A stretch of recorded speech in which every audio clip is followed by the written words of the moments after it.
نعیم but صاحب نے دو بڑے فراڈیوں کو بے نقاب کیا اور ان فراڈیوں نے مولانا طارق جمیل صاحب کا نام بھی خوب اچھی طرح استعمال کیا اور عوام کو بہت پاگل بنایا. نعیم بٹ صاحب کی اس جرت اور حق گوئی پر ان کا شکریہ ادا کرنا چاہیے. یہ پرچی میں نے ہی کسی کے ذمے لگائی تھی کہ مجھے لکھ کے دے تاکہ مجھے یاد آ جائے. بہت دنوں سے نعیم بٹ ہے نا لاہور میں جو تبلیغ کے ہیں, میسج ٹی وی میں اکثر ان کے بیانات بھی آتے ہیں, ان کا شکریہ ادا کرنا تھا. میں نے اگلے ہی دن کرنا تھا لیکن ڈیلے ہوتا جا رہا تھا وہ شکریہ. کئی سال پہلے کی بات ہے, جب میں حضرت مولانا طارق جمیل صاحب سے ملنے کے لیے گیا تو ایک فراڈیا کو میں نے ان کے ساتھ دیکھا جو حضرت پہ دم کرتا تھا جن بھگانے کے لیے. سمجھ رہے ہو, ہمارے اکابر ہمارے علماء یہ عاملوں کے آگے آگے ڈھیر ہو جاتے ہیں. تبھی میں کہتا ہوں نا, میں اپنے بڑوں کو, حضرت مولانا طارق جمیل صاحب بھی ہمارے بڑوں میں سے ہیں, بزرگوں میں سے ہیں. ہم علم میں تقوی میں اپنے آپ کو ان کی خاک کے برابر نہیں سمجھتے, لیکن یہ عامل لوگ سب کو بے وقوف بناتے ہیں, چاہے شیخ الحدیث ہو, چاہے رائیونڈ کے مقیمین میں سے ہو, چاہے کسی بزرگ کے خلیفہ ہوں. یہ عاملوں کا منجن ہر جگہ بکتا ہے, سمجھتے ہو. تو ایک پھلترو کی طرح چپکا رہتا تھا مولانا طارق جمیل صاحب کے ساتھ. میں نے پوچھا یہ پھلترو کون ہے؟ انہوں نے کہا کہ یہ حضرت پہ دم کرتا ہے. حضرت کو وہم ہو گیا تھا مجھ پہ کسی نے کچھ کیا ہے, اور یہ ہمارے اکثر علماء کو وہم ہوتا ہے, اور ان کے پاس ایک ہی دلیل ہوتی ہے کہ جب نبی پہ جادو ہوا تھا تو ہم پہ کیوں نہیں ہو سکتا. امکان کی دنیا تو بہت وسیع ہے. یہ ایسا ہی ہے جب عیسیٰ علیہ السلام بغیر باپ کے پیدا ہو گئے تو ایک اور واقعہ کیوں نہیں ہو سکتا. بھائی نبی پہ جادو کا اثر ہوا تھا, اس میں ایک حکمت تھی جو علماء نے بیان کی ہے. یہودی آپ کو جادوگر کہتے تھے, تو اللہ نے آپ کو بشریت میں کامل رکھا تاکہ لوگ بشر ہی سمجھیں آپ کو اور جادوگر نہ سمجھیں آپ کو. تو اللہ نے تھوڑا سا اثر ہونے دے دیا, ورنہ اتنی اندھی لگی ہوئی ہوتی تو ابو بکر پہ کیوں نہیں ہو گیا, عمر پہ کیوں نہیں ہو گیا, عثمان پہ کیوں نہیں ہو گیا, علی پہ کیوں نہیں ہو گیا رضی اللہ عنہم. یہودی یہی کرتے رہتے بیٹھ کے سارا دن. تو اتنا نہیں کھاتا چل رہا یہ جادوگروں کا اور عاملوں کا. ویسے بھی یاد رکھو مشہور لوگوں پہ نظر لگنے کا امکان بھی تقریباً ختم ہو جاتا ہے, اور جن چڑیل بھوت کے اثرات بھی ان پہ ختم ہو جاتے ہیں. تقریباً ناممکنات میں سے ہے کہ کسی مشہور آدمی پہ جن چڑھے یا جادو کا اثر ہو.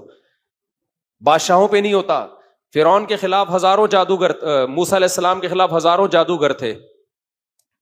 جب فرعون نے دھمکی دی ہے میں تمہیں ہاتھ پاؤں کاٹ کے قتل کر دوں گا, تو جادوگر یوں کر کے سانپ ادھر کا رخ کرتے اور سارے فرعون پہ بھیج دیتے. وہ جادو نہیں آئی میرا خیال ہے بات. وہ ساری رسیاں جو ابھی موسیٰ کے مقابلے میں پھینکی وہ کہاں پھینک دیتے کہ تو کاٹ کے تو دیکھ ہمارے ہاتھ پاؤں. بھائی ایک ماحول بنانا پڑتا ہے ان کو. یخیل الیہ من سحرہم انہا تسعی, انہوں نے مسمرزم کیا جس سے ان کو ایسا لگا کہ رسیاں ہیں, یہ لاٹھی سانپ ہے, حقیقت میں وہ سانپ نہیں بنی تھی. تو ہمارے بڑے بڑے اکابر اس میں بہت پھسل جاتے ہیں. میرے شیخ حضرت مفتی رشید احمد صاحب اس پہ بہت بولا کرتے تھے, اور میں نے تو زندگی گزاری ہے ان عاملوں کو جتنا میں جانتا ہوں. یہ سارے ان کے چہروں کی رونق پہ مت جایا کرو. یہ وہی ناٹک ہے جو میں بھی بتا نہیں رہا تھا. کچھ لوگ غریبوں والا ڈریس پہن کے گھوم رہے ہوتے ہیں, ایسا لگتا ہے غریب کے بچے ہیں. الو کے پٹھو, تم تمیز سے جو تمہیں اللہ نے جتنا مال دیا اس حساب سے لباس پہنو نا. کیوں ناٹک کرتے ہو, پٹ پٹیوں پہ گھوم رہے ہوتے ہو تم ایسے غریب چہرے سے, لگتا ہے جیسے دل چاہتا ہے سکن. نارمل لائف کیوں نہیں گزارتے؟ تو اب ہمارے علماء کو دماغی کام بہت ہوتے ہیں ان کے, خوب سمجھ لو. پھر اللہ کا خوف بھی ہوتا ہے, تہجد بھی ہوتی ہے, اس سے تھکاوٹ ہوتی ہے, پریشانی ہوتی ہے, نیندیں اڑتی ہیں راتوں کی. فوراً دماغ میں کوئی پھلترو آ کے بول دیتا ہے کہ آپ پہ جادو ہوا ہے, میں اتاروں گا. وہ دم بم کرتا ہے, نفسیاتی ایک اثر ہو جاتا ہے انسان کے, ہے ان قوت انفعالیہ ہوتی ہے انسان میں. وہ سمجھتے ہیں یہ پہنچا ہوا ہے. پھر ان کی باتیں نہ سر نہ پیر, ان عاملوں کی. وہ ایسی الٹی اوٹ پٹانگ باتیں کرتے ہیں. ہمارے اکابر سمجھتے ہیں کہ پہنچا ہوا نہیں ہے, بلکہ کو بہت ہی زیادہ پہنچا ہوا ہے کہ ہماری بھی سمجھ میں نہیں آ رہا کیا کہہ رہا ہے, یہ اتنا پہنچا ہوا ہے.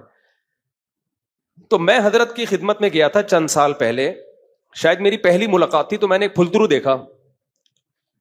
دوبارہ گیا تو بھی بعد میں پتا چلا پھلترو ہے. پہلی دفعہ میں تھوڑی پتا چلتا ہے, پہلی دفعہ میں تو ہوتا شاید ویسے ہی بیٹھا ہو. پھر ویڈیو میں دیکھا چپکا ہوا جا رہا ہے. میں نے کہا یہ ہے کون؟ کسی نے بتایا حضرت کا جن اتارتا ہے. میں نے ان کے اسسٹنٹ کو, شاگرد تھا کوئی, میں نے کہا حضرت کو پیغام پہنچا دو, خدا کے لیے اس پھلترو کو ہٹائیں. یہ آپ پہ کوئی جن نہیں ہے, کوئی چڑیل, کوئی بھوت نہیں ہے. آپ اتنے بڑے آدمی ہو تو یہ ہٹائیں اپنے آپ سے. لیکن حضرت کو تھا کہ شاید کوئی پہنچا ہوا. اس پھلترو نے اتنا کیش کرایا ہے مولانا طارق جمیل صاحب کو. اب تو چونکہ بات لیک آؤٹ ہو گئی ہے نا, نعیم بٹ صاحب نے کر دی ہے لیک آؤٹ, تو پھلترو کو چاہیے اب الجھے نعیم بٹ صاحب سے. انہوں نے لیک کر دیا, اللہ کا بڑا فضل ہے, بہادری والا کام خاندانی کر دیا. میں نام نہیں لینا چاہتا تھا کہ اسپیسیفک لوگوں کا نام لے کے ان کی بات کرنا بلا وجہ کی دشمنی ہے. کوئی ایک پھلترو ہو تو آدمی نام بھی لینا. یہ سب پھلترو ہی ہوتے ہیں, بڑے مشہور لوگوں کے ساتھ چپکتے ہیں. یہ ان کے چپل یہ اتاریں گے, بوٹ یہ پالش کریں گے, مالشیں کریں گے, اور حضرت جی. حضرتوں کو پتہ ہی نہیں. ہمارے ساتھ بہت فراڈ ہوئے ہیں ایسے. عاملوں کو تو میں لفٹ ہی نہیں کراتا نا, دوسرے قسم کے فراڈ ہوئے ہیں پیسوں کے معاملات میں. ہمارے نام کو کیش کرا کے چندہ لینا شروع کر دیا, اس طرح کے ہمارے ساتھ ہوتے ہیں. تو میں نے حضرت کو پیغام بھجوایا تھا, حضرت اس کو ہٹاؤ, یہ بہت کیش کرائے گا آپ کو. تو کسی نے کہا کیا دلیل ہے آپ کے پاس فراڈی ہے؟ بھائی یہی دلیل ہے کہ جن چڑیل بھوت بگانے کا کام کرتا ہے, اس سے زیادہ مزید کسی دلیل کی ضرورت نہیں ہے, یہی دلیل کافی ہے. لیکن نہیں ہٹایا حضرت نے. وہ آرمی کے جنرل بول رہا ہے کہ جب مولانا طارق جمیل صاحب کا جن ایک آدمی بھگا رہا ہے, وہ تو پہنچی بھی فوجی جرنیل بٹھا کے نا اپنی چڑیلیں اور بھوتیں بھگوا رہے ہیں اس سے, ان 2 ٹکوں کے لوگوں سے جن کے پاس گٹکا خریدنے کے پیسے نہیں ہوتے تھے. تو یہی دوسرا فراڈی ہے, وہ بھی مشہور ہے. ابھی کیا نام لوں میں اس کا؟ نعیم بٹ صاحب نے نام لیا, انہی کا کلپ دیکھیں. تو میرے کلپ کے ساتھ میں ایڈمن سے کہوں گا نعیم بٹ صاحب کا کلپ چلا دیں. وہ بھی منجن بیچ رہا ہے. بھائی 5 روپے اس کی جیب میں نہیں ہوتے تھے, اس کو کوئی جانتا نہیں تھا. ہمارے علماء نے اس کو باپ بنا دیا اتنا بڑا. اس کے بعد وہ جو پھیلے ہیں ان کی تو کیا, ان کی کوئی ریسرچ نہیں ہے بھائی. یہ جو کاپی پیسٹ گوگل سے کر کے رسالے چھاپے جا رہے ہیں. آپ کو یہ بیماری ہے 356.5 دفعہ یہ کلمہ پڑھو یہ ٹھیک ہو جائے گی. ابے تجھے کیا خواب آیا ہے, تجھے الہام ہوا ہے کیا؟ اتنے وظیفے مارکیٹ میں ٹھک ٹھک ٹھک کر کے وظیفے آ رہے ہیں. یا تو الہام ہوا ہوگا, یا خواب آیا ہوگا, یا کوئی تجربہ ہوگا. تو تجربوں سے کتنے وظیفوں کا تجربہ ہو گیا ہوگا. ایک بات ہے نا, میرے پیٹ میں درد ہے یہ والا وظیفہ, میرے جو ہے وہ پیٹ میں مسئلہ ہے تو آپ یہ والا وظیفہ, فلانا والا وظیفہ. آپ کا کہاں سے اتنے تجربے آ گئے؟ کوئی الہام ہوا ہے کیا؟ ہو تم ہماری طرح کے انسان ہو, اتنے کیسے پہنچ گئے؟ کہتے ہیں حضرت جی پہنچے ہوئے بہت ہیں. کیوں پہنچ گئے؟ ہم بھی تو اسی سوسائٹی میں ہیں. ٹھیک ہے ہم بہت نیک نہیں ہیں, ہم نہیں کہتے ہم بہت نیک ہیں, لیکن اتنے برے بھی نہیں ہیں یار, ہم نہیں پہنچے. اور یہ 2 دن میں پتہ نہیں ایک سی پروازوں پہ پروازیں طے کر کے کیا کھا رہے ہو تم, کچھ اور کھاتے ہو تم, روزانہ زمزم پیتے ہو. کیا خیال ہے وہی پانی پیتے ہو نا نلکوں کا جو ہم پیتے ہیں. تھوڑی بہت کوتاہیاں ہم میں بھی ہیں, تم میں بھی ہوں گی, ہم سے بھی غلطیاں ہوتی ہیں, ہم اللہ سے توبہ استغفار کرتے ہیں, تم سے بھی ہوتی ہوگی, یا تم کوئی دودھ کے دھلے ہوئے ہو. تبھی میں بول رہا ہوں نارمل لائف گزارا کرو. بزرگ بھی نارملی اچھے لگتے ہیں. بہت زیادہ پہنچا ہوا بزرگ ہے سمجھو نہیں پہنچا ہوا. بزرگ وہی اچھا ہوتا ہے جو نارمل, اور ہمارے جتنے اکابر ہیں وہ سب نارمل لائف گزارتے تھے, کبھی انہوں نے بڑے بڑے دعوے نہیں کیے. مولانا شرف علی تھانوی رحمۃ اللہ علیہ کی سیرت اٹھا کے دیکھو, ایسی خاندانی ان کی تحریریں ہیں, حالانکہ واقعی وہ پہنچے ہوئے تھے, واقعی وہ لوگ واقعی پہنچے ہوئے تھے, لیکن ان کے ایٹیٹیوڈ سے, ان کے لائف اسٹائل سے کبھی یہ نہیں شو کر